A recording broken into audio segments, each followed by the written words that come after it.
All right, go. Okay, we're here with my all-time favorite. This is like a dream come true for me as far as doing interviews. To me, this guy is the greatest ever, and I'm sure most of you recognize him, but for those who don't, this is Butch Jelley, one of the greatest drivers ever to grace the high banks of Lebanon. Now, Butch, what's it like to be back here with a yellow X? Good. Good. Good. Real good. Now, when I was talking to you last time, we were talking about you brought back the X in tribute to Martin Riska, and it's been a few years since Martin's been gone, I'd say. 20 years, is it? Oh, that at least or more. More than that. Yeah, more than that. Now, he was your favorite owner, right? The best. The very best. I would have never got where I did in racing if it weren't for him. And the Yellow X is the car that made you famous, I think. I mean, you had a lot of success in the 24, you had a lot of success in the 357, but the car that people remember is that X with the skunk. It's probably because of the skunk. I think it was because of the nut holding the steering wheel myself. I used to say, if you're going to pass Butch Jelley, you better do it on the inside, and you better do it in a whole heap of hurry. No, that is not true. Just watch out for the right rear, that's all. You never know what's going to get you from that back end, right? No, them days there was good racing. And now, you got half of the family has raced at one point or another, right? Skeeter raced for a bit. Wayne, obviously, has been very successful here at the Valley. Which you had the other brother, Lyle, right? That raced for a little he bit. raced here. Jamie raced here. That's the guy that's driving the X now. That's his grandson, Jake. Yeah, that was Jake that's driving the race car. And that's my brother James's grandson. And one of my favorite people at the track that didn't race was your father. I used to look forward to every week. Him and I had joked about him kicking Wayne's ass around the trailer a couple times, and I never had any doubt in my mind that he could still do it right up till the end. He's a pretty healthy guy. Oh yeah, very stern. He'd have to be with the crew he raced. My God, a lot of good genes. Now, altogether, what were there? 11 of you? Is it? On my side, there's 9. 9. Yeah. Then his second marriage, he had 2. Three girls? Three girls. Yep. Joanne and Sharon and Pammy.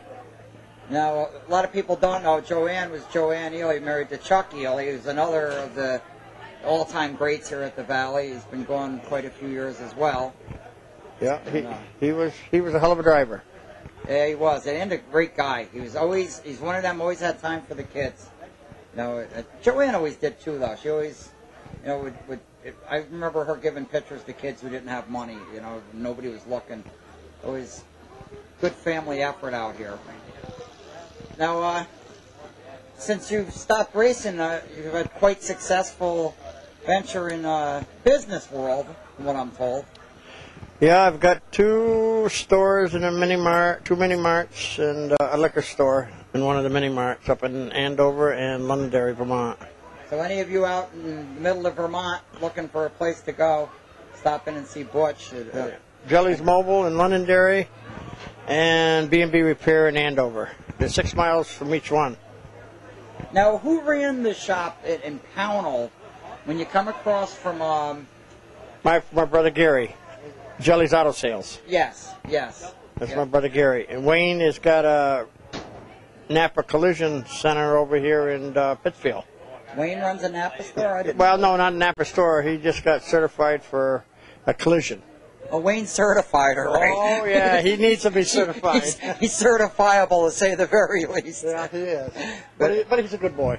Wayne, he's a great driver. And it's a shame to not see him out here every week, but... as you know, the money thing is real tough. To run up front, that's the only thing he wants to do, and that takes money, and he don't have the resources for that kind of money. He desperately needs a good sponsor.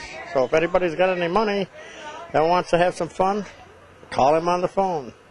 So let's talk about the old days now. Go back a few years. Who was your toughest competitor, you think, going back? Or who did you... Probably me and Tommy Corellis. those were some battles, that's for sure. Oh, yeah. On and off the track, from what I'm told. Yep. We won't get into that. Yep, the guinea wop. Yep. Yep. My buddy. Back when you had the 24, you guys had twin cars. Everybody thought you were like partners, but it was the 24 was a Kegel car, right? It was a Kegel car bought by Kurt Prescott and Brandon, and Tommy drove it first, and then I drove it second. And you did very well with that car. Yeah, we won a lot of races with that car. Quite a few races. Yeah. Quite a few seconds, too. Oh, yes. You were always the guy they had to beat to win, I felt. I mean, never got the track championship here, which is beyond me how that ever happened. It's pretty simple. If something happened to the car and I didn't think I could run to win, and it was broke, we didn't fix it just to run out for points. We parked it. I never wanted to drive on a racetrack and be in somebody's way. If I weren't competitive and couldn't win, we'd park it if it was half broke. A lot of people go back out for the points, and they all add up no matter if you come in last. And you add them up at the end of the year, and, of course, that's how you get it. If there's anybody that could have gone out with a crippled car and held their position, it's definitely you. You were the toughest guy ever in the history of this track to get past. No question about it. It seemed like you could cover 3 lanes with one car somehow, like a magic potion. I had a good teacher. Who was that? Martin Riska. He never drove a race car, but he sure could tell you how to drive it. Now, Wayne was telling me that as far as that goes, as far as telling somebody how to do things, Wayne said you're tough as hell because you can't argue with you because you're always right. And I said, most of the time. You're being sarcastic. And he said, no. He said, I really mean that. He said, you can't argue with Butch because he knows what he's talking about, and if he tells you something, he's right. That surprised me coming out of Wayne. It surprises me, too. So, what do we got to do to get you out here in this thing? Well, I think it's time to hang up the helmet and turn it over to the kids and have fun. And this class is starting. If they police it right, they're going to have one heck of a class. There's one of my favorite people sticking her face in the door, your sister Joanne. Yeah. So, if they police this class that got started, the Budget Sportsman, they'll have a good class. And it's an affordable class. That's why I'm here. Now, what about, otherwise, I wouldn't be here. What about like an old-timers thing? Well, if they had an old-timers thing, I'd jump in the car. Well, I think they do every year. I'm wondering if maybe I could hook you up with a ride with one of these guys, because a lot of them know that they don't. I drive my budget car. That's good enough for an old man.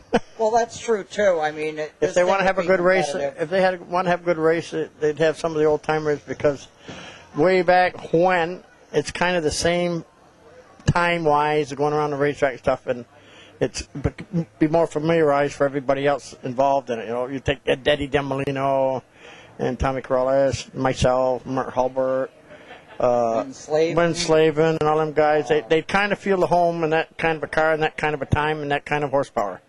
It's funny, but the competition today is tougher because the cars are so even.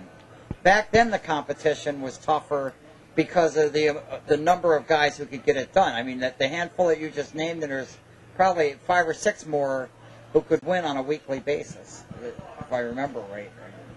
But today it ain't what you know, it's who you know, and if you got a good sponsor, you can buy most all your stuff. It takes a lot to put it all together, because you still got to drive it, maintain it, and make it all work. And that's tough. That was something you always made look easy, I think. It seemed like you always went out with. You never had the top-of-the-line stuff. Tommy Cross always had, he was like Brett Hearn of his day. He had top-of-the-line everything. Yeah. You always seem to have his father, Walt Burdell, is the guy that used to be his engine builder, and Walt used to build some awesome engines, and Tommy always had a lot of horsepower, which would make up a lot of mistakes that you make if you got the horsepower. Now Walt's son, Burdell Engines, is building engines for everybody at the Valley.